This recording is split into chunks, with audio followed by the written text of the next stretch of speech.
Hey there, it's David Cinelli here, Realtor with LePage Signature. Today's home tip is to prepare for a storm. Unfortunately, in these winter months, sometimes we get ice storms. Sometimes unfortunately, there's some accidents where it may knock out some, transformer stations. Anyway, even for us, I think at the beginning of the pandemic, our family lost power, I think 3 times in the first 2 months.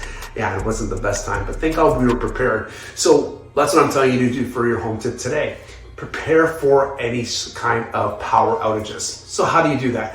Well, if you have a generator, obviously get a generator. Now is a great opportunity to go out to Canadian Tire or maybe go out to Home Depot, etc. See if you can get one of those portable generators, because those could be lifesavers, the ones you fill up with gas. If you have a little bit bigger budget, maybe you want to get one of those Generac ones, which are, they're run on natural gas. So when your house shuts down, the power hits, it automatically kicks in. And again, that's one thing you do.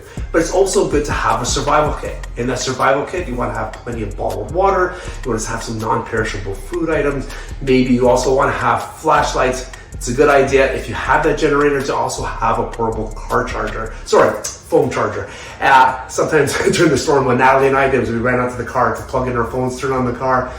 We did that as well. Anyway, you just want to be able to survive a few more hours and maybe keep yourselves warm, so maybe have some blankets on side too. So yes, I know it's kind of shitty during this time of year that we have to prepare for power outages, but that's what you should do today. So today's home tip is prepare for any kind of storms that may cause a power outage. Have a wonderful day. Bye for now.